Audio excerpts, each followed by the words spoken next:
And then I'm looking at Verlander and Scherzer in their peak at 40-something million. And I'm saying, we're going to find a middle point here because I'm not there yet, but I'm certainly better than that, right? I'm watching that window, and I'm saying 30? 30 for 6? 35 for 6? That do it? Yeah, probably does. Does Jim Crane give that to Hunter Brown at 28 years old? 28 to 34 for he should. 200 million? Without question.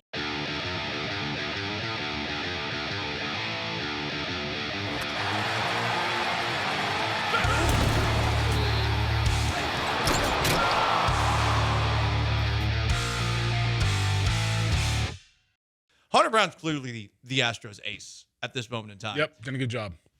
What's different from this year to last year to this year, where his velocity is up, which I did not know that was even possible as you get further and further into your career. You know, you would think it goes the other way.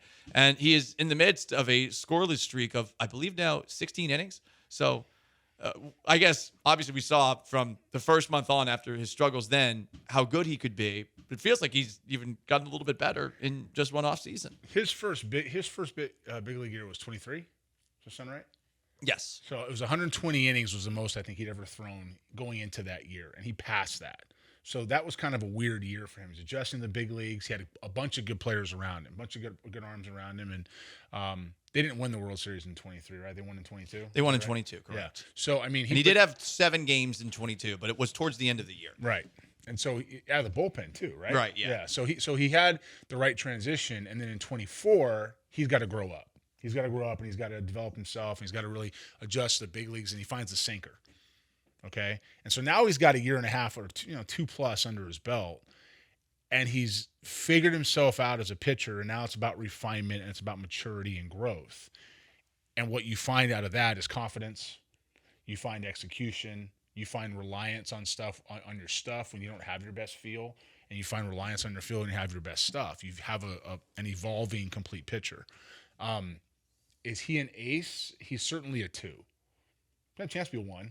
He's certainly a 2, and that's a pick that Chris Gross and the Astros department got right, clearly. Okay, 6th round, Michigan, right? Somewhere to Michigan. Mm-hmm. That said, he's a guy that you lock up now. Do you think he would accept being locked up now? Do you think he would even be willing to negotiate, given how great the last year has gone for him? I do. Okay. Because he's a guy that you look around and you go, I got Pena, who's here. Alvarez is a keeper. You have some players that Diaz, you have enough players in that window that Cam Smith becomes your next frontline guy that kind of, or not Cam Smith, I'm sorry, Hunter Brown, stays with that because you have enough younger pieces to go with him. Cam Smith's what, 22? Is that right, 23? And Brown's 26? Mm-hmm. That sound about right? Pena's 27, right? Mm-hmm. So they're starting to kind of arrive together, this group of players, and so I don't think he goes anywhere. I think they're the one he's the one they pay. It would be interesting to see them actually pay a guy early. I mean, the last time that we saw them do that was somebody that maybe we didn't know what their future was with Alex Bregman, where they paid him early. Yeah. Obviously, with Altuve, with Jordan, and with some of these other players from Latin America, there seem to be some like hometown discounts, if you will. Like, hey, we found you, so make it easy for us. I'm curious as to how those negotiations go. I think, though, if I'm Hunter Brown, I'm a guy who has seen all these other American players getting paid, especially if they're great pitchers, and I'm probably thinking to myself, man, I'm gonna make him sweat this out. So what do you do in the front office to, I guess, sweeten the deal so that a guy like this won't wait? So a guy like this will take the money now. Like, obviously, you have to give some sort of a big time offer, but you also have to kind of encourage him, like, hey, man, like, take the money now. Well, he's entering his prime in a year. So he's got getting 2+. This is 3+. Right. So he's in that window where it's about to come up with arbitration. You want to buy out those type of years. You want to be able to extend him past that. He has shown every bit of the ability to stay on the field and pick the ball up and take it. So the injury risk is going to be light. If I'm his people, I'm starting with McCullers' money. I'm starting there. And I'm saying this guy didn't pitch for you like ever, in certain windows of time. And he happened to get on the mound. I was wondering when you were going to get a McCullers shot in. Yeah, it's just Lance McCullers happens to play or wear an Astros jersey, but I don't know if he actually plays for the Astros. Let it be known, I like Lance McCullers. So Lance, anyway, Lance got 20, whatever it was. Yeah, it was about 16, 17 a year. So. All right, so then I'm starting right there. I'm like, this guy didn't pick up the rock. I've been out here every day. Okay, so I'm starting at 16. I'm adding 5.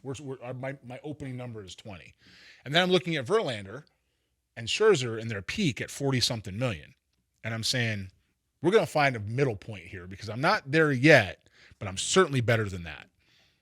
Right? I'm watching that window, and I'm saying 30. 30 for 6, 35 for 6. That do it? Yeah, probably does. Does Jim Crane give that to Hunter Brown at 28 years old? Yeah.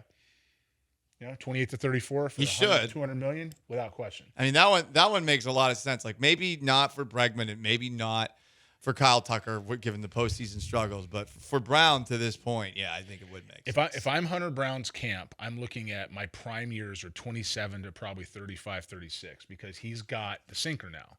That was developed right. Here. Yeah. And so if he's got 8-year window, you're going to go to Jim Crane. You're going to say buy the 8 years out. I understand arbitration's on the front side. You don't have to pay as much there because it's arbitration. I get it. But there's big free agency on the backside. So we're going to go, let's go land somewhere between 20 and 50. What's that sound like? 35 to you? Me too.